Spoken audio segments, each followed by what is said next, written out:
So, welcome to the show. We got a very special guest today.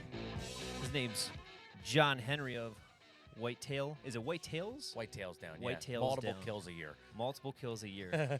You're actually getting ready to go to Texas, right, man? Yeah, I leave in less than a week. We fly out Baltimore next Sunday morning. So You know, all I'm thinking right now is how much I hate you for that.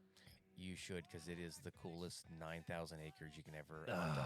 my It's amazing. This is my third year there, and just basically lease 9,000 acres for 3.5 days is what it comes down to, and try to knock down a buck quick, and then go after coyotes, does, prairie dogs. Do you do a lot of coyote hunting? No, I did. Last year was the first time I ever did it. I knocked one down within the first 10 minutes. Really? Yeah, so we gutted our bucks. Next day went out, went over to where the gutting, where we gutted them, and there was coyote prints everywhere. We had bought some generic call for like $90, and we ended up calling. Was it Fox Pro? It might have been like a really cheap Or one. Primos? I think it was makes a actually cheap the one. Primos one. Yeah, I got the Primos one. Yeah, and I mean you could barely hear it from 20 yards away, but man, it wasn't 5-10 minutes, and they came in, and all I had was my 308. Yeah. And I hit him right in the chest at 105 yards and brought him home in my suitcase and had him turned him into a carpet, to a nice rug. Did they didn't circle or anything? No, like literally we were laying on this hillside in this rock bottom, and we watched it come in across. It's like this big rock bottom where we do like, when we get there, you got to shoot your guns in kind of thing. We go to this spot, and that's where we do it at. So Right. And they came right in, and two of them came in. My buddy Tyler missed his, and I smoked mine. See, I've gone coyote hunting many times, and this past year, it was actually 2 years ago now, I built an AR to do it when they were legalizing in Pennsylvania. Yep, I remember. So, I'd gone like a couple times before then, and I practiced coyote calling a lot with mouth call. They respond the best to that for me. Yeah. Because you can get the distance, because I have that cheap Primos call that just is kind of like, Hello. Yeah. It's good for like the multifunction of it, but as far as like, nice ad. But the thing That's hilarious. the thing about it though is it doesn't have the range, it doesn't have the distance, so it has like the cadence, and it has like the realness of it. Yeah, but sounds are great. It just didn't have any distance. We were lucky that when you're in West Texas, South Texas, wherever, I mean, you drive down the road. I mean, there's so many deer in Texas. Right. But when you're driving down the road, you see more dead coyotes on the side of the road, at least in my experience, than I do see dead deer. That's crazy. They're everywhere, man. Everywhere. See, like, and the thing is, too, is like 2 years ago in the area, coyotes were crazy. Mm-hmm. And they're fast learners because the eastern coyotes bred with wolf, right? Mm-hmm. So they're so smart. And they don't even respond to the calling anymore. Like, they don't even call as much, though, in around here, Pennsylvania. And I wonder if that had an impact with the AR coming into terms and everybody who owned an AR being like, I want to go shoot something. Well, it's funny. And then all of a sudden they blew into hunting. Well, it's funny because you say that, and I follow a lot of predator hunting pages on Facebook, like local ones, PA Predator Hunting. This guy, Cameron, that buddy of mine, and this guy, Dean, I mean, they're all into this. I mean, and it's a fun page to follow, but they go out and you'll see two guys will get on a weekend calling championship, 45 fox and maybe one coyote. Yeah. Like, or 10 fox, a raccoon, and you might get a coyote. And I see these guys that are, I mean, longtime predator hunters that'll put a message. Like I saw one today, it's like finally got number 6. Jeez. Like finally got number 6 when he's probably killed, shoots 6 fox every time he goes out. Still, though, I mean, they're not hard to, I mean, they're hard to kill. Fox is a little bit easier, but I mean, they're not killing a lot of them. They're not. They're just, I think they're just learning. Mm-hmm. And when they hear, those game calls that everybody's buying, like the Primos call, I have never gotten a coyote to respond to that Primos call. When I do a hoot howl with my own, like mouth call, I shouldn't say that. It's not instantaneous, but I'll get something. Yeah, and that's pretty cool because I've only ever gone in Pennsylvania literally one night. It was last year with my friend Devin and my friend Cameron, and we would go to this little location, and we knew we weren't going after coyotes. We were really going after red and gray fox. And I mean, I got a 3-legged fox on the run I mounted him. I mean, I got one eye. He's got 3 legs. He deserves to be on my wall. I just picked him up last week. He's pretty cool looking. So I have 2 fox that I've killed. I mounted both of them. Full body mounts. Yeah. Nice. I'm all about it. Yeah. I don't mind spending the money on that because I think it's a memory. Now, I couldn't imagine shooting 6 fox and then, like, I understand why these guys don't mount them and they just tan them. But, I mean, even tanning today is, I mean, there's no money in that. No. I mean, it used to be you get $20 for a raccoon. You might get 50 cents now. I mean, literally 50 cents. They were doing a decent amount for coyote pelts there for a while, just because I think they were trying to put them on the board. Like, and there's the whole like shabam about insurance companies and that jazz. But who knows if that's true or not? But, Yeah, I know. You know, at the same time though, those 2 years ago when I told you the coyotes were running rampant, I mean, it was the coolest thing in the world to hear. So like, I shot a deer, drug it down, gutted it, you know, let the remains right there. I literally gutted right off the road. I don't know why I did it that way. I just didn't want to get dirt inside of it. So I was like, all right, it wasn't that big deer. So I was like, let's just drag it. It was all downhill. Took it to the truck, gutted it there, you know, put the remains on the side of the road, knowing coyotes were in the area. That night, dude, it sounded like 12 of them. It's probably only like 6. Commercial. Yeah. I might just have to cut that, but they're going crazy, and I'm like, I was so excited. You know, I go back the next day. They're right where I got a deer, gone, everything. They didn't leave. Oh no, they won't leave. And There was hardly even blood there. Mm-hmm. Like they licked the blood up. And the next night, I went out hunting again, and I was in this clearing. And I just walked back. I didn't even take a gun with me. I was like, you know, I'm just going to – it was actually still archery season. So I was like, I'm not taking my bow. You know, I'm not shooting a coyote with a bow. I'm just going to start calling them. Go back in this clearing, and I just, you know, get it going. They start freaking out. They're right up on the hill from me. They close the distance. Oh, they'll go 400 yards, and it's like 20 seconds. All of a sudden, they're right on top of you. Man, it scared the shit out of me. Like, I was. Were you in a stand? No, you're on the ground. I was on the ground. Oh, I just wanted to see if I could get him going. Yeah. Right. I was like, let's get him going. Let's get him going. Hair on my arm, like you see it right now. Yeah. Me talking about it. Yeah. The hair is standing up, dude. Shivers, chills going down my back. I was like, oh. Did you see them too? Like no. They came down and circled, and then died. Well, because they saw you, and then they were gone. Right. They ghosted. But my other coyote story, and then we'll move on. But when I shot that buck, actually, I gutted him. I'm like, I'm keeping the remains. I actually walked a mile back into the woods to get the guts and bring it back out. And I had him sitting outside the cabin with no lid and just a 5-gallon bucket. And I'm like, what's that sound? My dad's like, do you hear that? My dad's deaf. You know, I repeat myself multiple times around my dad. Love him to death. But he's like, I think you hear coyotes. I'm like, I don't hear nothing. He's like, yeah, I hear him. I go get the gun. They're right up on the hill. I give a couple yelps with the mouth call. They close the distance like that. Like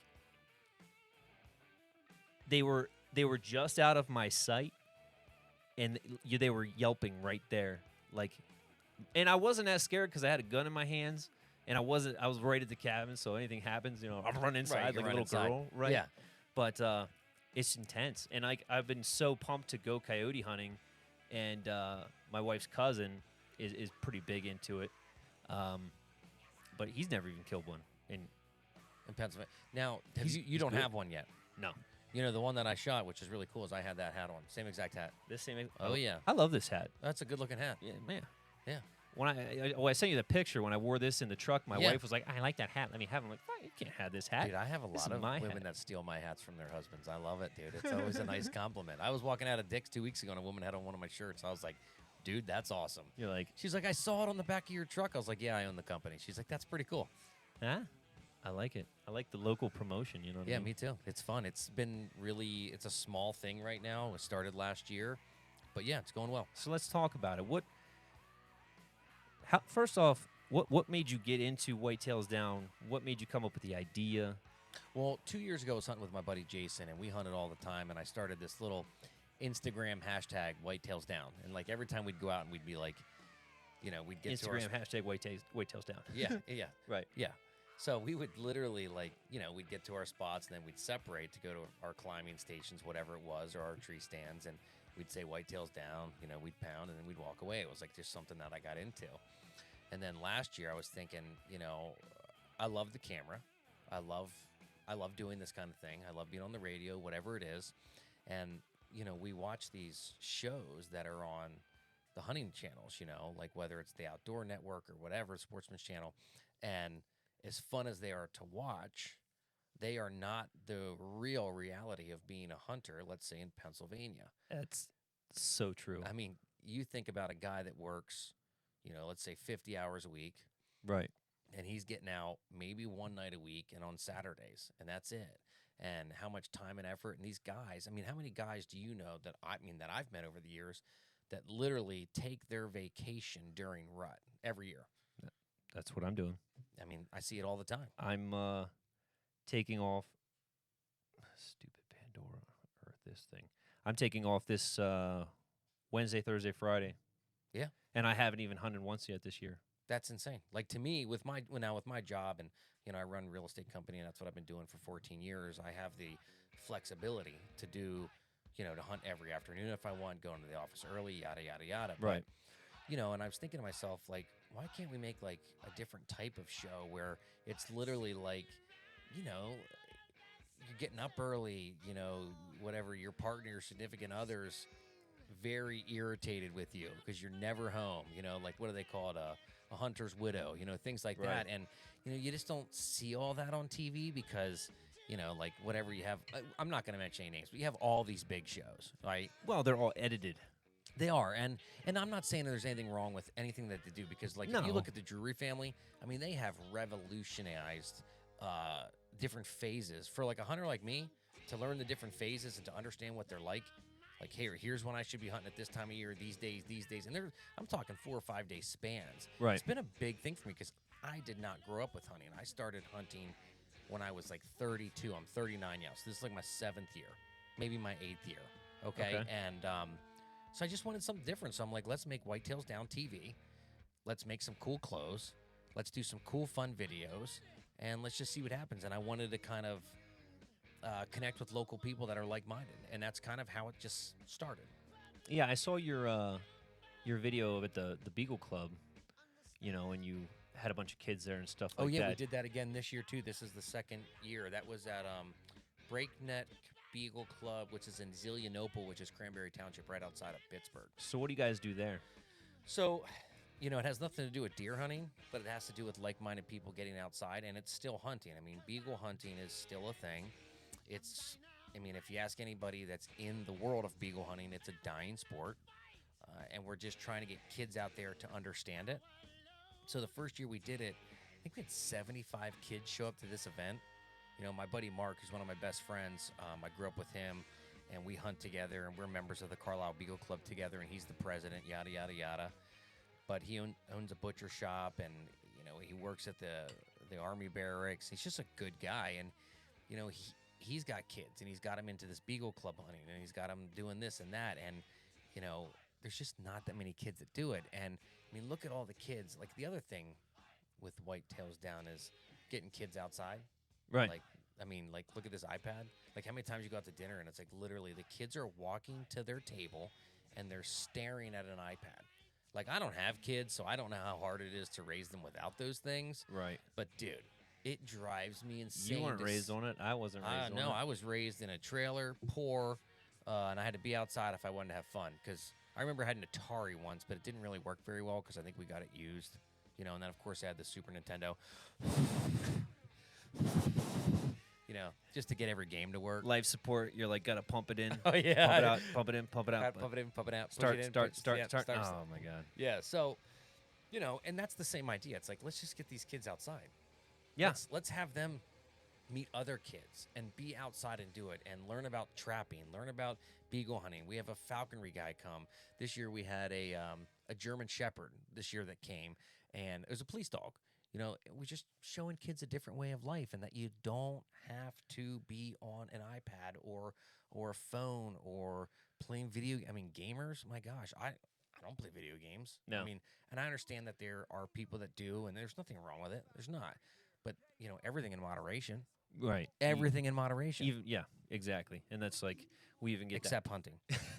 I was just gonna say we even get that from I get it from my wife all the time about that's why this year I've been like trying to tone it back a little bit. Yeah. When now she's like, dude, why aren't you hunting? Go hunting.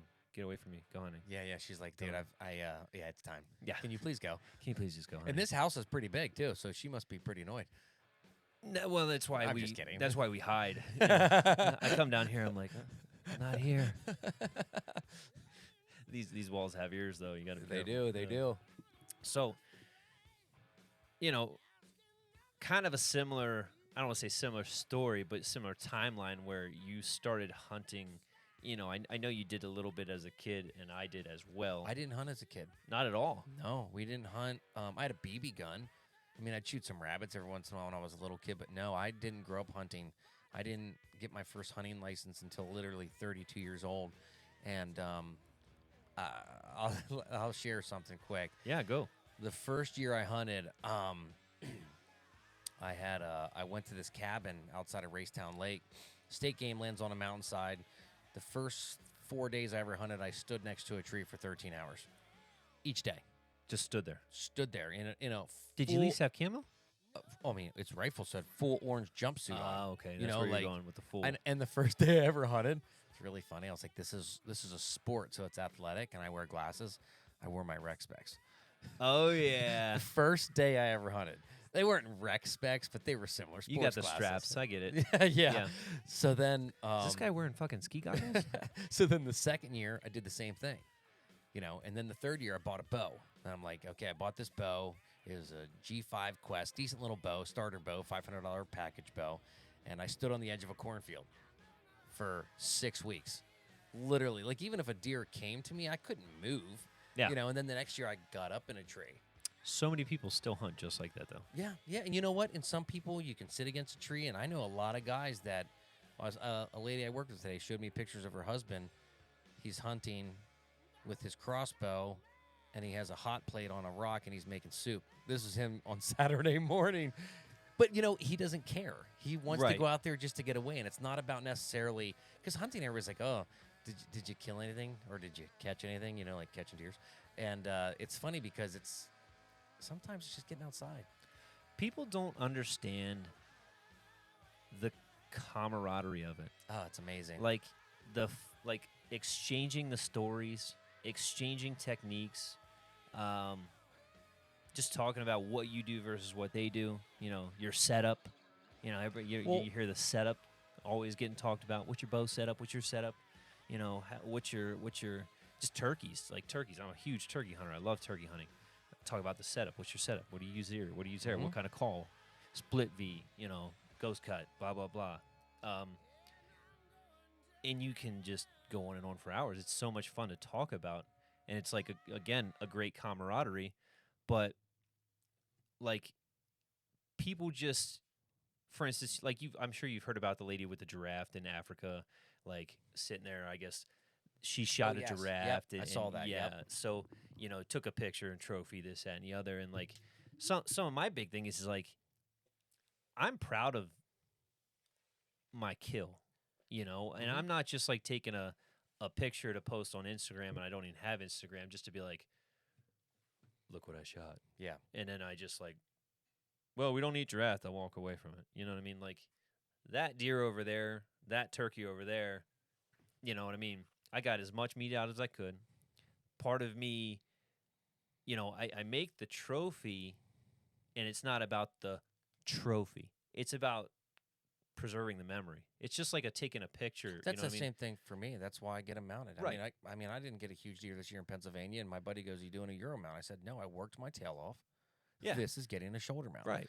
I said, "I'm doing it." And I've killed this year. I got a buck in New York. I got a buck in PA. I got a few doe in PA, a doe in Baltimore County because I hunt Maryland as well. I've donated to 4 families, 3 in my church, and then a member of the Bugle Club. All this meat.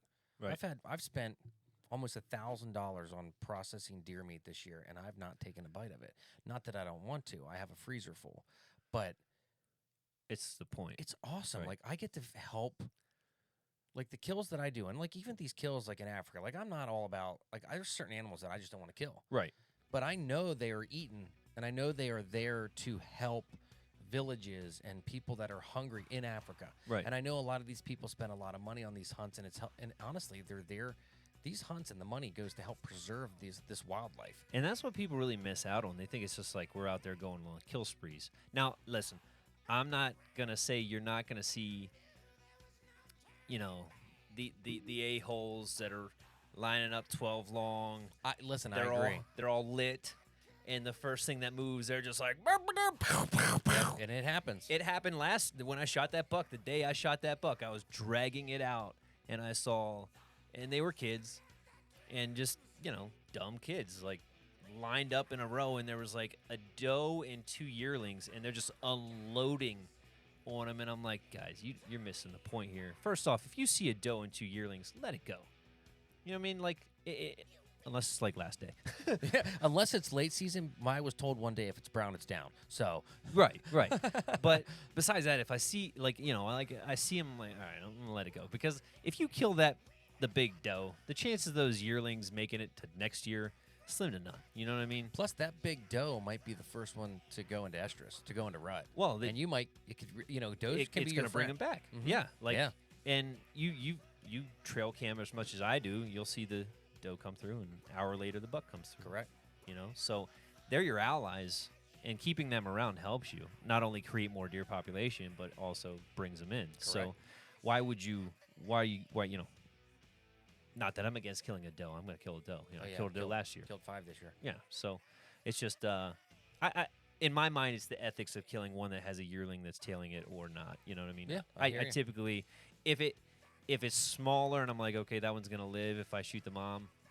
I hate to say that because it makes too much of a connection, but if I shoot the doe versus like, okay, it's got spots, I'm going to let that one ride, let it go, Yeah, normally at this time of year, because we're November 11th right now, they've pushed off their yearlings. They're gone. Right. They don't want them with them anymore because they're ready to rock and roll. Right. They're looking It's like, we got got to make more of these. They're looking for Prancer and Donner and Vixen right now. They're not worried about their little Bambis out there. So like something that I wanted to talk about was you got into hunting again. I shouldn't say again, at a later age. Correct. I hunted early, and I hated it. As a kid, I just hated it. Like, it was something my dad wanted me to do. I was like, all right, whatever, man. I'll go hunt, brush it off. I didn't want to do it. I only ever had one official hunting license as a kid and didn't shoot anything. And then suddenly I got into my 30s, and actually it was like late 20s. I just started getting this craving. I'm like, I want to go hunt. I don't even know why. I just want to go hunt. Like, and I knew a little bit about it. I know how to shoot a gun. I knew how to shoot a bow. But, you came. My point is we both came at a later point in life and came back to this. What was your reason for saying, I want to embrace hunting? I want to do this. Well, this is a part of me and heritage. Well, for me,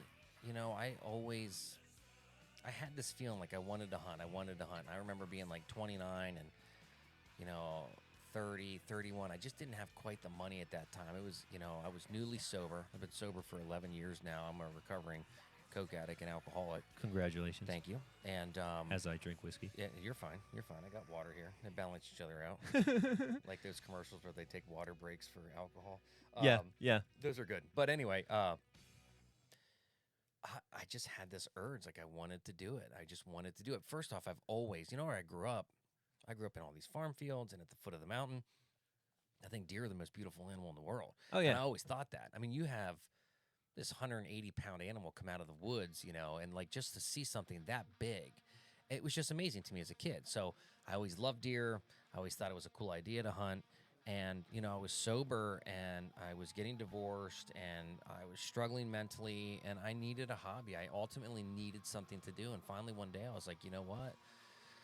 Let's try this. So I went and bought a gun. And then I didn't What was the first one? I bought a Savage Axis 270 camo with a stainless steel barrel, and it came with a think like a Bushnell 3x9. Yeah. I think it was like $299. I bought it at Dick's Sporting Goods, and I actually had to borrow money to buy it because I was struggling at this point in my life. Right. Newly sober. It was just a tough year for me. I think it would have been like 2012. Yeah, so 7 years ago, and then I couldn't afford boots, so I didn't hunt that year. You just got the gun. I just got the gun, and then the next year I bought the boots and some clothes, and I think I bought some used clothes, and that was my second year. Then my third year, I went into this store. What's that called? The one down in Elizabethtown, the bow shop. The big store. Lancaster Archery? No, Elizabethtown, not Lancaster. My gosh, John. Anyway, I went in there. It's the first time I ever drew back on a bow. And I bought this bow, and I remember I was like, 20 yards, I was hitting bullseye pretty easily. Yeah. He said, here's how you stand, here's how you shoot. Now, I only have one eye. So my right eye is the only eye that works. So actually shooting has become... So is mine. You? Yeah. Oh, yeah, I knew that. Your right eye is the only one that works? Yeah. Okay. So for shooting, it's made it a lot easier for me. Right. Because I don't have to squint. I just don't squint. I close it because I still get I can see you. See, I have no vision. Yeah, I can see you. You'll never know because I can move it. Yeah. I just can't. I can't read anything. Yeah. I can read that because it says prohibition. It's massive, but Yeah. I can't read any of that I text. didn't know that. Yeah, so mine's like no light, no dark, no nothing. Okay. So, Okay. but I was like, this is really fun. And it was just kind of like then seeing the wildlife. And then people don't understand what it's like to be 25, 30 feet up in a tree and watch the forest wake up. No. It's Isn't that the beautiful? coolest thing in the world. To watch a small buck chase a doe, a turkey come by, squirrels waking up, a fox run by. It's crazy. The best part of the day, there's two of them. Dusk and dawn. They're incredible. When that sun first comes up and you can barely see, that's when I shot that deer, actually. It was like a love story. I was so happy about it. I was so excited. I mean, I was blessed through the kill. Everyone was I was just heightened all day about it. But then at the same time, even if that wouldn't have happened, just that watching the sun come up, the nice, cool, crisp air. It's awesome. And you breathe in that mountain air. It's just it's so clean. And then at the nighttime, you're everything's just starting to calm down, and the animals are calming down, and you don't see squirrels and this, that, and the other. I love when the squirrels go to bed, dude. It's like they're all going to sleep. I do, because can you hear a squirrel and then pinpoint its location through the woods at 900 yards like I can? Because it is the most annoying. I'm being a little sarcastic there, but right. Dude, oh my gosh, squirrels are the worst. I love them, but man, they're the worst. Aren't they the worst, though, too, because they sound like a 900-pound deer coming at you with all the noise they make? You're like, oh, it's a big one. Oh, it's a little one. You're that's a big deer 100 yards away when actually, literally, it's a squirrel 8 yards away. Exactly. And I'm like, dude. But then it's funny because I had a deer come in, I heard crunch, crunch, crunch right below me last week. I looked down below me, and here comes Spike running right underneath my tree stand. I'm like, if that was a buck, I would have never had a chance. Right. Because I thought it was a squirrel. Right. And you can't move quick. No. Not at all. I love when you hear something and you turn around and there's a deer just staring at you. You're like, well, that didn't go well. Yeah, it's over. It's over. Over before it started. Yeah. So for me, I mean, honestly, it comes down to the fact that I wanted to get closer to God. I wanted to do something that was beneficial for myself. I wanted some private time because my life is always on the go. Right. Always on the go. Yeah. I mean, as is yours. Yeah. I'm so busy. And to be able to sit out in the woods and the thing you said, the camaraderie, I mean, the people that I've met over the past 8 years because of hunting, it's some of the coolest stuff. Like the day you and I met, you had on a bear archery t-shirt. Right. And I was like, there's my new best friend. It's an instant thing for us. My wife was making jokes on the way home about us being like lovers because of our instant connection. She's like, "That's really weird." I was like, he's just trying to sell us the property, and we bought the property anyway, so it didn't matter. But then the relationship continued after that. You know what I mean? We've gone hunting together. Yeah. We're doing this together. I rep your jazz. Yeah, it's awesome. But it's when even when I shot my turkey, I sent you a picture of it. I sent you a picture of the deer that I shot Yeah. from the window after we moved in a week. You didn't Wasn't shoot even it. here a week. You didn't shoot it from a window though. You were close to your window, 50 yards from your window with your bow, right? No, it was from the window. Okay, that's cool. Am I not allowed to do that? No, not at all. I'll edit that out. You were 50 yards from your window. You saw it from your window, walked outside, right? Snuck around And shot it. Sure. and shot it. I was at my fucking window. I don't care. That's good. It depends on what state you're in, because we're not going to tell anybody that we're in.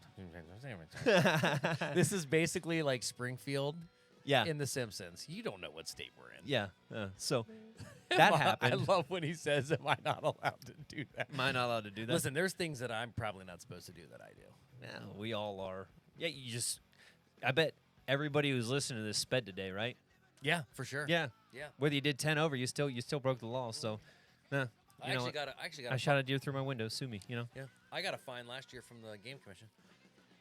Did I tell you that I saw a wait, whoa. It wasn't a bad one. So I can't segue out of that. I got to hear this story. Well, it wasn't bad, but I hunt this golf course. It's private. Yeah, you land. told me about the golf course. I go there. I hunt. I shoot a doe. Have a good morning. I'm like, yeah, this is awesome. Come out of the one hole, walking down the fairway. I look up at like 600 yards, and I see these game commissioners at the owner's house. And I'm like, well, it's a crossover season. I have no orange on, so I'm just going to keep, because if I turn around and run, they're just going to come find me. So I just walked out there, and they were super nice. And, they do a really good job here in the state of Pennsylvania. Game commissioners that I've dealt with Well, are now awesome. they know where I am. You fucked me on that. This is a difference. This is not where I live, though. I was just hunting there. So, but anyway, He's in Pennsylvania. Go arrest him now. Yeah, I got a fine. It was like $200, and they were like, "Listen, you got to have orange on." I'm like, and I knew, Right. but how many guys? I mean, you don't have to answer this, people, but how many guys during crossover seasons on private property don't wear orange? I'd say 90. I'm not wearing any orange. 9%. Yeah. If I'm private property, Yeah. what are you doing on here in the first place? Yeah. You know what I Well, somebody was illegally hunting ducks, and that's what brought them there. Ah, So it was just dumb luck for me. But they were cool, and it was fine. And it's that guy. Yeah. Ruins it for everybody. yeah, ruined it for everybody. There was actually like 6 of them or something. They were on an island. They weren't supposed to be there. And Where was this at? Golf course? Yeah. Okay. We don't need to talk about the golf course, but I was just curious. It was close to your house, right? Yeah, ducks. You like ducks? Yeah, Dude. So I think my wife's brother-in-law, he's big into waterfowl, and he hunts on a golf course. And I'm curious if it's the same golf course. But if he's allowed, then he might have been the ones that called the game commissioners. But, dude, that's what he would never call the game commissioners. Dude, I've had some. I just did some duck hunting last year, literally, and the year before for the first times. It's really fun, but locally here, it's very difficult because finding a place to hunt is very difficult around here unless you have a private pond where they're going to come in. I know. Because the creeks, dude, you got people on top of people, and you have to give the person beside you 750 yards. Like, I think that's the rule. Like, you have to give them that much for distance. waterfowl. Yeah. Yeah. And it's like unless you get permission from them. But, dude, people are rude. Like, I had one experience. I mean, I literally walk across a creek in the dark with a pair of waders on, and then some guy starts yelling at my guy. It was like, he's like, listen, my buddy and I, we're just here to talk this morning because he's going through some things. And You get it, but you're like, dude, I'm just trying to hunt. Right? Yeah, and then they got in a fight. And I ended up going home. Actually, I was like, I just didn't want to be there. Yeah. I was like, dude, that's why I like hunting private land. Now, I will say, Hunting Public, that YouTube channel, those guys, that's a pretty cool show. I just don't like hunting public property. It's hard. It really, and you do it, and you go deep into those woods. You spend hard. a lot of time out there. Yeah.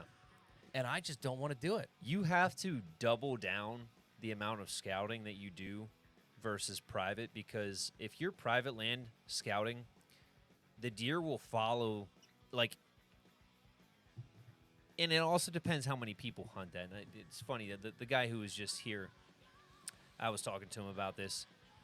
You can't pattern deer the way you can private versus public. Everything that you see in the hunting videos where they're rattling and they're grunting and this, that, and the other, and I actually told him the story of you, how you grunted in, it was a 10-point last year, right? I grunted in a 10 At the point Beagle Club? At the Beagle Club. Right. Yeah. when you go into public land with a grunt call or rattles, you might as well just have an air horn, because those deer know what you're doing. Like because everybody and their brother is watching those hunting shows, Yeah, and yeah. they're all buying the grunt calls. They're all buying the doe estrus. They're all buying the scent cover up. So they know. Like they They start know, smelling that stuff. right? They're like, I'm getting the heck out of here. Right. You know, and I just told this guy this. I said, I see the most deer. No cover up, no estrus, no calls, no rattler, nothing. Just go right out there, get my stand. That's how I shot them. Like that guy right there, Yeah. the 7. That's like, that's a nice deer, by the way. for That's public last year, land, right? Public. That was 2 years ago. Public land. Who did the mount? I go to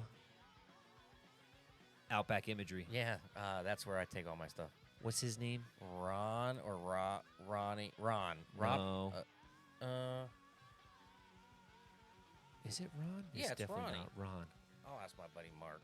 I mean, it's definitely like Ronnie or something. Half of my wife's side of the family knows him personally, but I didn't even know that when I was taking my stuff there. But it's him and a bunch of his basically boys and some of his boys' friends, and they do. What is his name? It's like drawn. I'm gonna ask my buddy Mark real quick because I need to know.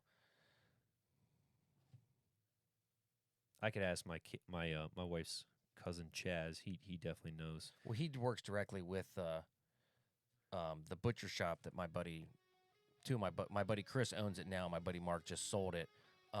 What's the butcher shop? It's called Pottinger Meats. It's in New Kingston. Phenomenal. Never heard of it. My buddy Mark bought it from the Pottinger family, I don't know, 15 years ago and ran it. And then this year decided that he was ready to move on because it's 100 hours a week during the season. And he's a big hunter. He's like, you know what? This year I want to get a deer. Yeah. And I ended up listing the property for him and sold it to a cash buyer. And now Mark's working there to help the guy, get his business going and make sure he's doing things in the right order. And Mark's wife's working there. And, it's still this family place, but all of their animals, that guy from Outback Imagery, he just comes and picks them up.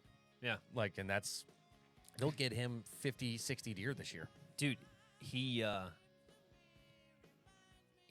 adamant turkey hunter. So anytime I'm in there, I took my bird there this year, the one Right. that I took a picture of and showed to you. It is Rod. It's Rod. Rod? Rod. I said Ronnie, right? What's his last name? Rod Imagery. I have no idea. It doesn't matter. It doesn't. Anyway. He's awesome, but he's got the right people in place there too. Like he's got yeah. this guy to do that, this guy to do this guy to do this. They're efficient. I mean, I'll be waiting for. They're like, just so you know, turkey's gonna take a year. I'm like, dude, I don't care. Like, you do good work. Shout out to Outback Imagery. Yeah, they're the best. They do good stuff, and yeah, that's where I got. So what happened was I take my my stuff to. It's right there in East Berlin, butcher shop. It's two brothers. They split up, do their own thing now. I don't know. Can't believe I don't know this. It doesn't matter. I saw a flyer upstairs for some place called John's, but that's over So in Perry John's, County. yeah, John's actually my neighbor over here. Oh, okay. It's his brother does it, and he's Okay. like, hey, push this. Was Push Scott this. and John? I saw those two names on the flyer. I can't remember the guy's name across the street, Okay. but he's never gonna watch this to know I don't know his name. Yeah, it's cool. Doesn't matter. But bottom line is like I told him, I'm like, listen, I need this thing caped. I'm getting a mount made. Usually, they cut the front. Yeah. If they cape it, they're gonna cut the back. They cut the front. They're like, listen. And it was. I went out the next day to hunt, again, and I got a phone call, and I was like, oh no, what happened? Because I knew it was bad, and they're like, yeah, we On cut that deer there? Yeah, they're like, we cut it down the front. We didn't cape it down the back like you asked. We have a different hide, though. We could use that one instead. And I didn't want to because that deer is unique in the fact that it almost looks like it's wearing a toupee Yeah. because it has a little bit of red on top that sort of sat down kind of funky, which it was much more, prevalent on the day that we shot it. Like in the pictures, you can see it was more red. Now it's just, I don't know if they tried to blend it, but they did a great job of covering up that stitching on the front and making it look as natural as possible. And he showed me, and Yeah, and I think that's it's. but to the eye, Yeah, and it's an art. Like No, people, it's total art. like total literally, art. this guy's selling a bunch right now, and I mean, this guy needs. I'm actually when I'm leaving here, I'm driving to go pick up 3 mounts from a guy for $200. $200. Yeah, that's why I'm actually going to Hershey. What the heck do you get mounted for $200? You don't. He's had them in his house forever, and he's moving. He doesn't want them. So my buddy's like, "Do you want to buy these?" And I was like, "I'd hate to see them go to waste." And these are like 160-inch deer. I'm going to buy 3 of them for $200. Yeah. Why not? You I put mean- it somewhere. I mean, I'm building a pole barn. It's going to have a wall. I hope to have 100 on it soon. Yeah. 100 deer in the next 10 years. That's the goal. I have about 15 so far, so we have a little bit of work to do. A little bit. Just a You'll- little bit. You'll get there. Yeah. You'll get there. The funny thing is, it's like to me, it's like, I mean, last year I hunted 4 states. I got 4 10 points. It was a miracle year. Now this year I got a 9/10 point in New York, and then I got a big wide 6 in Pennsylvania, and I'm happy, man. Did you ever get your turkey this year? No, I shot it on Friday night. I shot at a turkey through brush, hit a branch. Saturday morning, I shot at another one, hit a branch, and then 7 gobblers came in at 47 yards.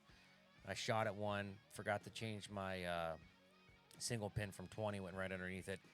10 minutes later, I shot my buck. So, You got to get the. So it was in fall. Hmm? It was in fall, not spring gobbler. oh, just now, just Just wow. did the last 3 to 4 days. Well, I thought you went out for spring I gobbler did, a little but bit. I You went didn't. with a buddy. I did, and I didn't. I'm new to it. I've only ever purposely gone turkey hunting 3 times now. Maybe, no, 4 times. Gotcha. So it's really new to me. Like, to me, it was like whitetails, hooves. That was like it. But now, like last year, I went goose hunting. Amazing. I went duck hunting. Amazing. I've done quail hunting. Amazing. Like, it's so much fun. I did pheasant last year for the first time. Super fun. Like, Yeah. it's cool stuff. See, hunting as a kid, I was really into goose and duck. I hated deer. Like, honestly, to date, deer is still my least favorite. It's funny. It's my all-time favorite. But Yeah. the thing is, like, when you go goose hunting or fox hunting or So much more action. you're moving, you're going to different Right. stations, and like for me, I don't mind sitting in a stand for. I max out around 4 or 5 hours though. Like I do now. Like Right. I'm done it. And now the other thing, I was talking to a buddy last night. That's like when you and I went. It was Oh, like it a was real so crappy cold. day. It was cold, and we even seen stuff. We saw bucks that day. Yeah, and we're like, "You want to go get breakfast? Can we go to Middlesex Diner? We've been out here for like 4 hours. You want to get breakfast? Yeah. I'll go get breakfast. Like, all right, let's go. Yeah, breakfast. Dude, that's and it's Best breakfast ever, dude. Those whatever I got, not shit on shingles, but it doesn't matter. What did Same you get thing. there? I forget. Cream chip beef. Oh yeah, at Middlesex Oh, Diner. my Yeah, God, I sweet baby Jesus, that was It- so good. I eat there at least once a week by myself. That's sad because you should call me. Because- and I have this waitress, cute girl named Morgan. She's this young girl, super nice. All right, she's like the nicest. Well, kid. you were basically a celebrity when we walked in Well, there. I like, still- John, yeah. John. So I'm going in there the other day, and I looked at her, and she's finishing up, gives me my check, and I'm always in there alone. And I looked at her, I said, "You do know I have friends." She was like, "Sure you do, John." Sure you do, She's like, John. "They're there." I They're was like, "I there. swear to God, I have friends." Oh, that's great. That's great. We gotta get you out turkey hunting, man. I actually want to get into like turkey calling competitions. I love it. Like that is my favorite. Yeah. I hunted so hard this year, and that turkey that I shot made me earn. And yeah, you earned it. I earned every bit of it, and I nicknamed him Goliath before I killed him because he was massive. That's awesome. And then I took him over to Outback, and I talked to the guy for an hour about turkeys. Because anytime I'm in there, we talk turkeys, and it's just going and going. Yeah. Like he loves talking He's turkeys. such a nice guy, too. He is a real nice I love guy. that dog over there. That little. That he- thing is almost dead. I Yeah, I swear. he's old. Like But it's Jack Russell. yeah, Yeah. Forget he's his like name, though. blind and deaf. Yeah. He's like he doesn't know who you are. He just Yeah. knows somebody's here. And he likes to be pet. He's yeah, fine. he smells you. Yeah, it's fun. Like it's different to me. Like I want to hunt turkey again. Now, hunting turkey's already over here. It was 1 week. That was it, right? Well, fall turkey is never a big deal. You know, it's short Man, and I sweet. saw so many turkeys. Though I saw 5 gobblers Friday night, and then I thought I saw 4 Saturday morning, but it was actually 7. 7 gobblers. Wow. So 7 beards walking together. So what happened was, I looked behind me, and there's these 6 doe, and they come out to this fence row, and I'm in the woods around 30, 40 yards, and they look up the fence row, And you look up there, and they're like, nope, and they turn around and leave. And I was like, well, maybe that's a buck. So I start doing some blind grunts. Well, then all of a sudden, I see this whole row of freaking gobblers come in, 7 of them. Where was this? This is at the club. Bugle Club? Oh, yeah. Mm. Yeah, and they come right in. That's what spooked the doe. Well, then they walk by. I missed. And I was like, okay, no big deal. I'm like, it's 8:40. I do some more blind grunts, and that was 15 minutes later. That buck came in, and I double lunged him. I mean, it's funny. They're like, how did it happen? I'm like, most stories about when you get your buck, it happens so fast. Oh, it's That's how the story always begins. It happens so fast. All of a sudden, I look up. He's 80 yards, and within 15 seconds, he's 10 yards sniffing a drip in front of me, and then he walks past me, and I double lunged him. It was, I mean, in a matter of 1 minute, that's it. It's over. it's over. And it's awesome. Like, it's incredible because it's like, huh, oh my gosh, it finally happened. So It finally happened. the turkey. Then I we haven't talked because I didn't tell you the story. I don't believe. I've been going after this boy. You know what I mean? Busted me on day 1 because I was in a blind, got impatient. I turned. Second I turned, gone. You cannot move, Dude, I can't. Yes, keep going. You can't move. So, again, I go back out multiple times. I would get him calling up. I'd get him hot. I'd get him rolling. He would not move. He would not move. He would hang up. I was getting so mad. One day it was raining. He was right in, like, almost in the backyard, right? And I go out, calling. He's just, every time I called, nailed. He's gobbling right back. Next thing I know, shut up. The neighbor lady was yelling. I go down to my blind. I'm like, all right, I'm going to sit down here. Walk out. Here, some point in time, he flew up in the tree, or he roosted there, and then just took off. Saw him. I was so pissed. So, long story short is, after that, he shut down. I never heard him gobble again till I shot him, and he didn't even gobble then. But I know there's some hens hanging out around there. I'm posted up. I'm sitting there on my laptop sending emails. In your blind. In my blind. Yep. Sending emails. I'm working. And all of a sudden, I look up because you see the motion. There's a hen. Like, oh, okay. I got a decoy sitting like 10 yards out of the blind. Look back. No gobbler. No gobbler. All right. Well, this is going to be stupid. Next thing I know, I look up the road, and there he is. He walked right out. Like, he knew she was there. He didn't gobble. Nothing. I didn't call. I didn't do anything. See, and I've heard they get quiet like this too. Later in the season, they shut up. up. They shut up because they just start getting call shy. Mhm. It is a real thing. Like, if you're an aggressive caller, that works on day 1. That might work on day 2. By day 3, you got to tone it down. And I've learned so much about calling, and especially because, I'm no grand national champion caller, but I'm pretty good at what I do. You know what I mean? Yeah. So when you're good at what you do, it's hard not to just want to just spout out with it because you just want to roll. But it's really truly one of those things where less is more. You know what I mean? Yeah, and that's what I've heard. I mean, my buddy works for Mojo, so he's their camera guy. Okay. He's there, does all their editing, 26 episodes. He lives actually locally in Boiling Springs. Okay. And he's a good friend of mine, and he says the same thing, man. And he's a professional caller. Yeah. Like, that's what he does. He Yeah. calls in videos. Yeah. So tell me, That's actually what I kind of wanted to do was call in videos. I think we should do call in videos. I would love to call in video while you pop something, just because. I've never popped a turkey. It is so hard to call and try to videotape at the same time. You know what I mean? So anyway, he comes bolting down the driveway, and he saw my decoy and stopped, and he was like 5 yards from me. Like, he got that close to my blind. I was like, poof, and he was lights out. And it was like, it was so gratifying. I was kind of mad because I didn't call him in. Yeah. But he just chased the hen. Yeah, but you know what? You did the right thing. You were in the right position. I mean, that's the same. Like, when you see, I had a fox come in last week at one of my properties, and I mean, I barely moved an inch, and he saw me. He was gone. I mean, it's just like, dude, their vision, fox. I mean, the turkeys. So these turkeys come in, one flies out of its roost. They bust you. Oh, dude, I barely moved an inch. I mean, they were only 15 yards from me, but they just turn around, and they don't look like they're moving that fast, but all of a sudden you look up, and they all disappeared. Yeah. I'm like, are you kidding? And that same thing Saturday morning, they were coming right towards me. slowly grabbed my bow. About 50 yards in front of them, they turned right around and left. But then they came down that path, and I mean, they saw me through the trees moving then too, and they started hustling. Just But see, happens. for those people who don't get what we're talking about, this is the camaraderie piece of exchanging those stories. And for people who say it's disrespectful and you don't honor the animal or you're just wasting, we're not wasting. You know, No. this is it's Not almost at all. like a brotherhood. You know what I mean? Yeah, and that's the thing, like disrespecting the animal. I've seen people disrespect animals. Oh yeah, And I think it happens, and it's disturbing. It's There's terrible. something wrong with that person. It makes you mentally. angry because it's like they give you the bad name. Like Yeah. when I was in martial arts and I got into fighting mixed martial arts, back in the day when you used to see everybody and their brother at the bar or wherever in the grocery store with a tap out T-shirt on, like it killed it because that used to be again like a brotherhood. If you saw somebody with a tap out T-shirt on, you're like, you could just walk up to them and be like, "Where do you train?"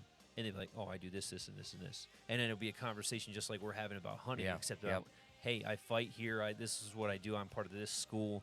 This is how we train. This is what we do. But then everybody bought the shirts and everybody bought the shirts. and drank a Monster drink. And then, yeah. So everybody bought the shirts, got the monster drink, and they're like, "Oh, me and my buddies were out in the backyard, and you just throwing some gloves. So you know, I got 5 fights under my belt. You don't have 5 fights under your belt. You just got drunk and beat. yeah. Like, no, that's like the guy that I just told you. They're running 5 deep, half lit, and they're blowing the woods away, hoping they kill a deer. Like, it's, but you get the point of respecting and bringing it all together. You do, and this may sound weird to people, but I was taught by a buddy every time I harvest a deer, the first thing I do is I put my hand on that deer and I thank God Oh yeah, because I'm going to feed somebody, I'm going to help somebody, and I respect that animal. I do respect that animal. Now let me tell you a real quick story. yeah. So I get this deer on Saturday.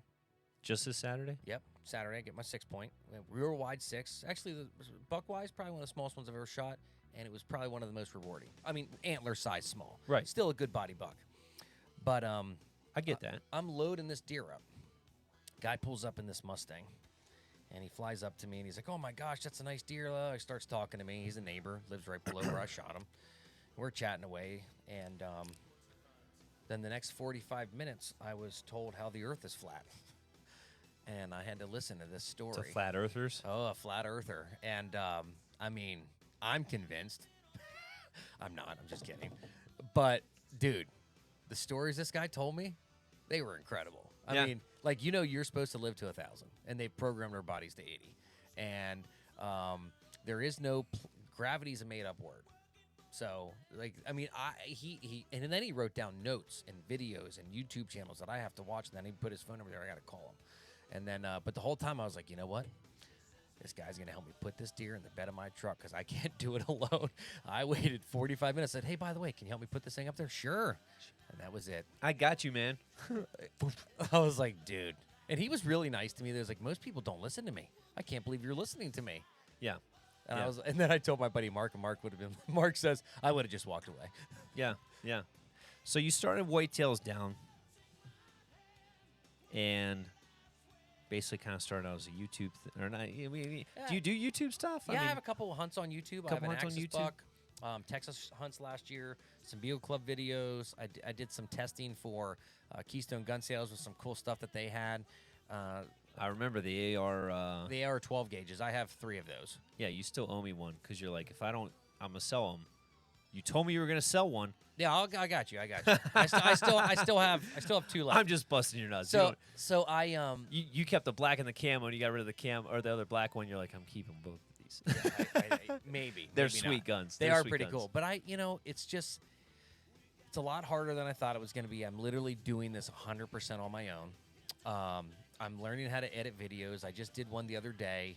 A video. I scare people a lot. These women at these offices I work at. Right. I edited a video on iMovie on my iPad the other day, and it turned out really well. It was a 2-minute video of me scaring the heck out of this girl that she's a sister I don't need. Actually, she lives right down the street from here. Okay. Like, literally right around the corner. But yeah, and I finally edited a hunt from last year in Texas. My buddy Tyler, who's a good friend of mine. We actually met because of hunting, and we're literally best friends. Yeah. We live 4.5 hours apart from each other and talk on the phone every day.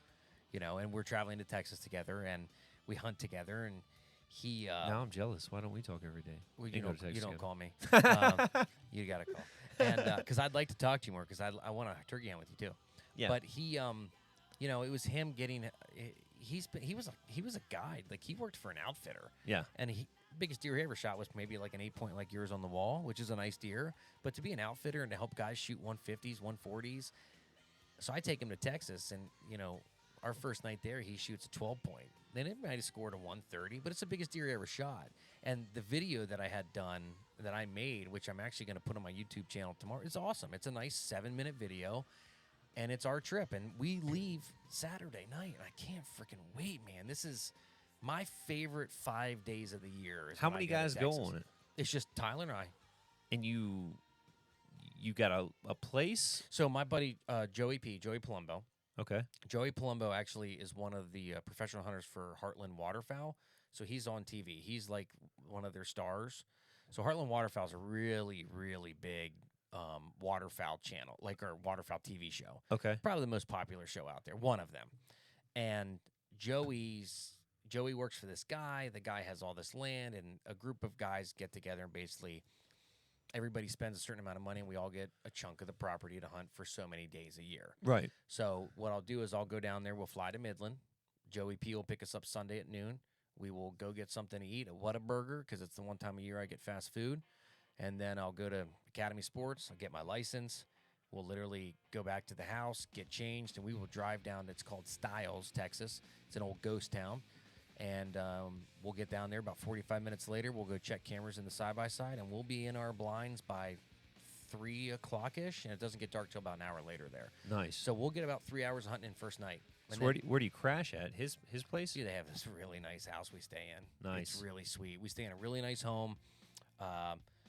Food's not really included, but we all go out to dinner, and his fiance Kate's there, and it's just a fun time, man. Good people. We'll probably go to his boss's house for dinner one night. Yeah, just good people, dude. And Joey's a really good guy. And his brother, I sold his brother a house actually last year, Dominic, and just kind of a little thing on Dominic. Dominic's actually sober now as well.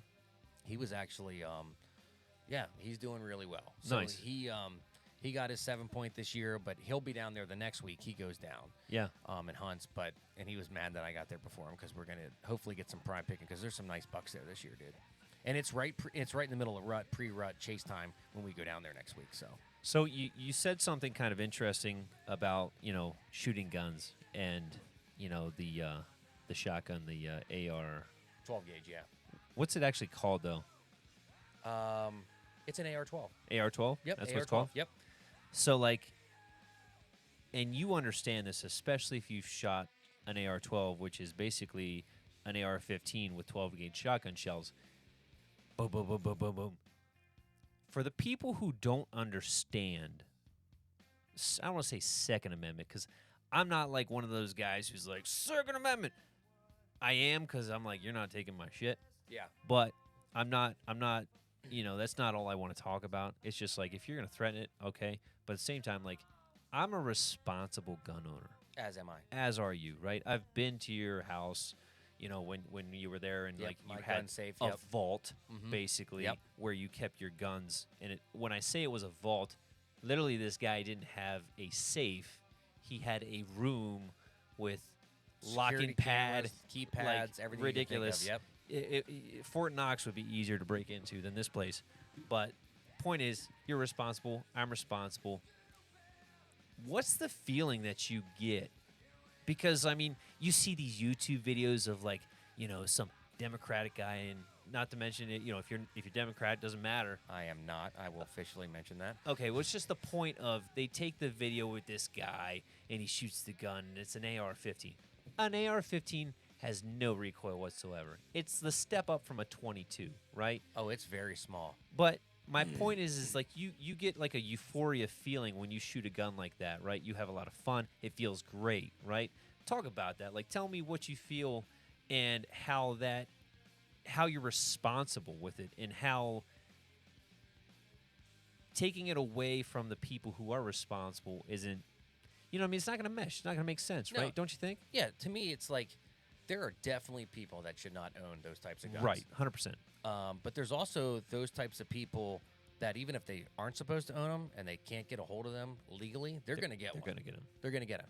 The other thing is an AR-15 will not do any more damage than a 9mm with a 20-round mag in it. Right. It's not going to do any difference. Right. There's no difference. Especially if they mod the trigger and all that stuff. And the other thing is, like you see a turkey gun or a bird hunting 12 gauge. Looks like a normal gun. They're semi-automatic. Oh, yeah. Okay, so it's click, click, click, click, click. So the AR-12 is zero difference from that. It just has a longer mag on it. Right. Well, okay, so you put a plug in, you have 6 shots. Those mags that I have are 10. Okay, and how does it feel to me? I like guns that punch me in the shoulder. Right. Like, I like that feeling. You would love to shoot my 45-70 and put you on your would butt. love it because when I shoot so it's funny. I go to the gun range, the public gun range. You can't shoot pellets there, so you have to shoot slugs. Where do you go, Dillsburg? I go to the one on 944 or Dillsburg, either one. Okay. You can't shoot pellets. You're not supposed to shoot pellets, so you have to shoot slugs there. So I'll literally put 10 slugs. Call me. I'll take you to Dillsburg Fishing Game. You can basically do whatever you want. Okay. I'll put 10 slugs in this 12 gauge and shoot 10 slugs in a row, and it literally dum, dum, dum, dum. And I love it. I think it feels awesome. Yeah. But at the same time, It's a stress relief in a sense. it is.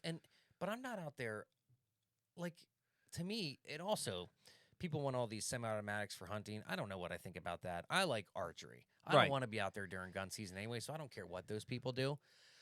The only issue I see with that is that people are just going to let bullets fly, and I don't want to see them destroy meat because I Right. can see people totally doing that, Yeah. and I don't want that to happen because that takes the whole purpose of this. This is literally to be one with nature, to get outside, to feed your family, to donate the meat, to feed people that you're friends with, church friends, whatever it is. Just don't ruin the meat. So you said another really interesting point there was the fact of like I'm very against the AR hunting thing. I'm I don't okay like with it. I don't like it either. Right, I'm okay with it for rodents or something like Oh, that. I wouldn't mind it for fox. I don't care about that kind of stuff. But I mean like coyotes or fox or something like that. Yeah.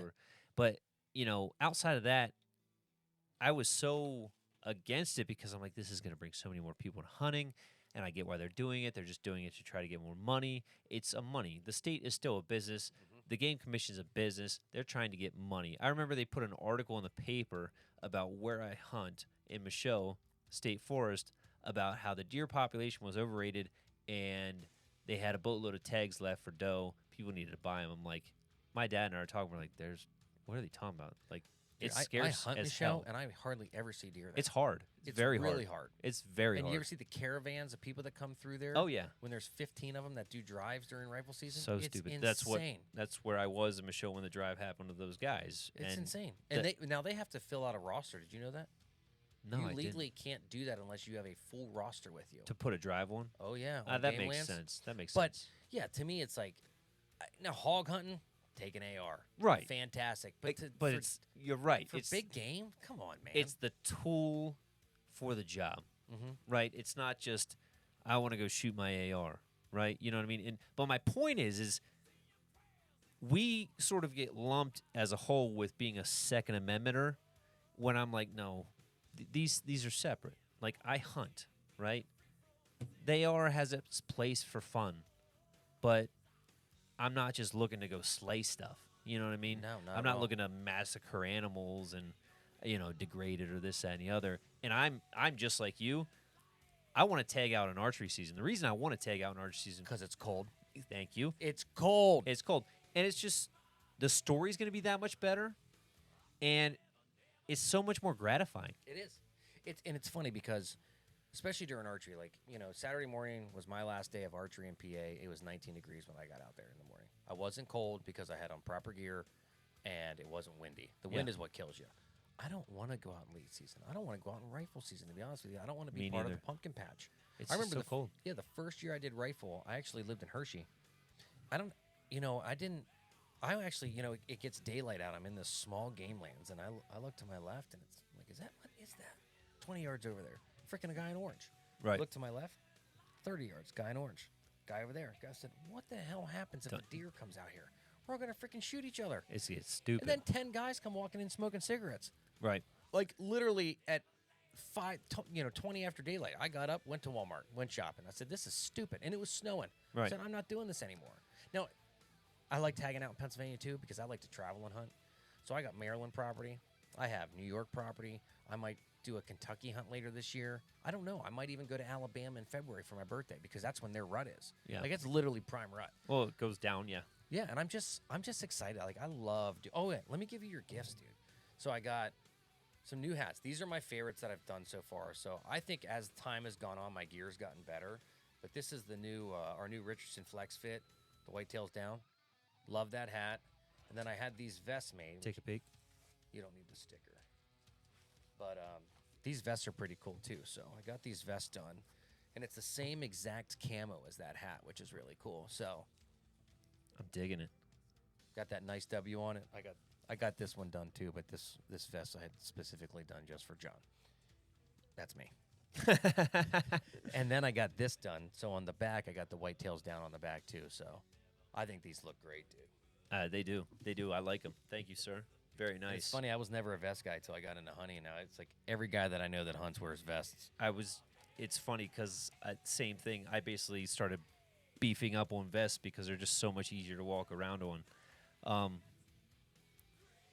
You talked about before about how you do multiple speaking events. Oh yeah, tons. What type of speaking events are we doing? So I got sober 11 years ago, like I've said a couple times, and I grew up really poor, and I didn't have anybody there to kind of guide me as a teenager. And the bottom line is, I think it was a God-given thing for me that I know, like my purpose is to help, Right. especially to help kids. Yeah. So I started coaching kids 9 years ago, coaching basketball. I coached football. I've coached baseball 1 year as well. I played all these sports in high school, whatnot, kind of thing, and at an early age. And You were pretty big on baseball, right?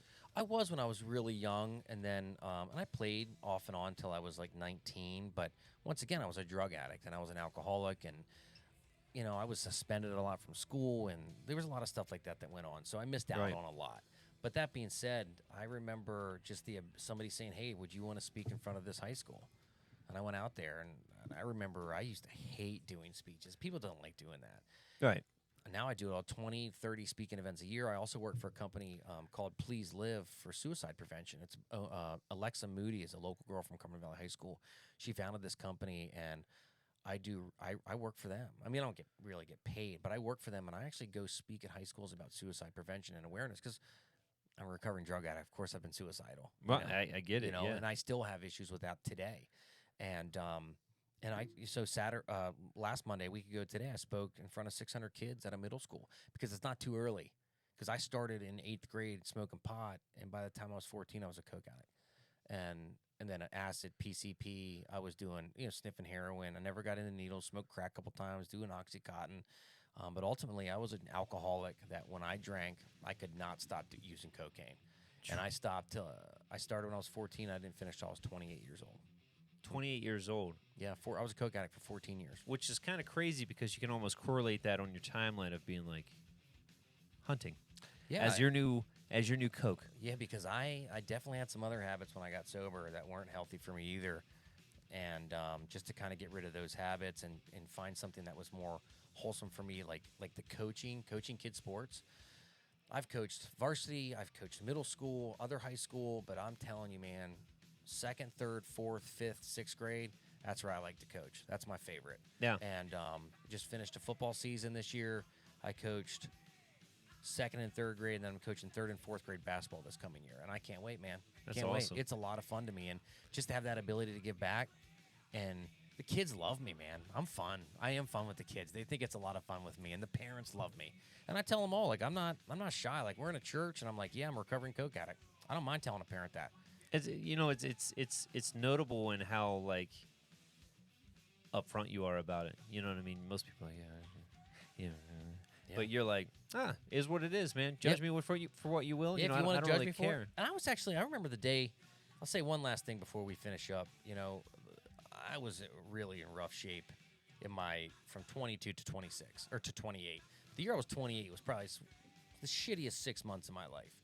And I remember I was going to go to rehab. I went to rehab, and I was afraid to tell my dad. Right. This is going to be the big profanity I use during this podcast. But I was afraid to tell my dad, and I said to him, I looked him up said, I need to talk to you. He said, what's going on? And the embarrassment in his face when he would talk to me, I could just see it all the time. Right. Because I was a turd. And I said, Dad, I got to tell you something. He said, what's going on? I said, I'm going to rehab. And I was embarrassed to tell him this. And he looked at me and said, that's the best fucking news I've heard in a year. Like, that was his response. And I was like, wow, like, that made me feel good because everybody knew. I mean, it went from being, dude, you were hilarious last night to, dude, you've been a train wreck for a year. Yeah, right. And that's when I knew. It was time to put it down. So the last story I'll tell is just because it's funny that it's not even funny. It's just irony about how you came into hunting late in life because of issues. And, you know, I had my own struggles, went through like a really bad breakup, messy, this, that, and the other. At that time, I think I was 28, 29, and just started getting this urge to do hunting again. And ultimately, my dad and I hadn't talked for 6 years. So, in a way, hunting mended us back together. I mean, which is awesome. A big part of that was God, but also the hunting piece mended us back together, united us again. I mean, and that's why we're doing the tradition of going out hunting this weekend. But like something he told me, he's like, man, I prayed all the time that you would come back or just hunt. Like, you know, I wanted you to be a hunter. Now, like, I became a fanatic, like as you did. Yeah. Like, I went full blown. Well, you do it 110% or you don't do it at all. Right. Or you know, 190% like we do. Right, yeah. So last thing I do want to tell you about, though, is this guy, Wicked Threads. He's the guy who restrung my bow. Oh, yeah, I've heard of this guy. Craig. I know him. He actually that sounds lives familiar. down the street. I want to get him on the podcast here, so I'll send him this later. So you know, he's gonna hear me give him a shout out. Can I Shout have out to this, or Craig. do you need this? Yeah, no, take it, Okay. please. He gave me a stack to hand out to people, so you know, I'm trying to promote him. Yep. He, you know, self-sufficient guy. He worked at big archery place in York. Extreme Archery? Extreme Archery. Yeah, love those guys. Yeah, That father-son duo in there, man, those two guys are amazing. So he was in there for 20 years and just was like, I'm going to do my own thing. Yeah, so, good like, for him. he had another job and then just started a bowstring factory up in his basement, and he makes good stuff. Yeah, it's awesome. But Well, you know what I mean? One last thing, because you brought your dad up. I will say this. My dad never hunted. He hunts now. Because of you? Yeah, he got into it. And he's funny, though, because he wears these big bib overalls that I got, or this huge suit, because my dad's 6'3", 275. He's a big guy. And I got him this $30, I think I spent on this orange suit for him. Marysville, some used something, blah, blah, blah. But anyway, Middlesex Diner we went 2 years ago. This is the story I'm going to end with. My dad's nuts. He's insane. He's awesome, but he's insane. Like, I mean, that guy had to take out his tongue ring because he got false teeth. Like, just to put it in perspective, what kind of guy my dad is. Yeah. Okay. We go to breakfast, and it's with my buddy, my dad's friend Swartzy, my friend Clapper, and my dad. We sit there, and my dad's got this huge orange hunting suit on. And my friend Jason's like, why don't you take that off? I looked at Jason and said, he can't. Jason looks at my dad and goes, why? And I said, he don't have clothes on underneath that. And my dad's like, nope. I remember you actually told me this story I at the told diner. you, I did. Yeah. I did tell you that At day. the diner, you told me that. I forgot about that. Ugh.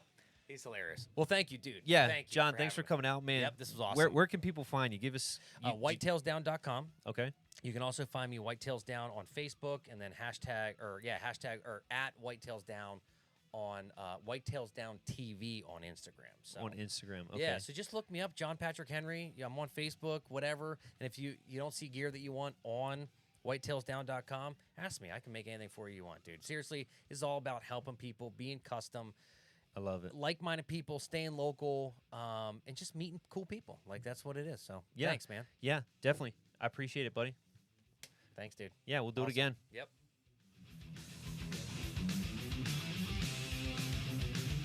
Thanks for tuning in, guys, and we'll see you next time.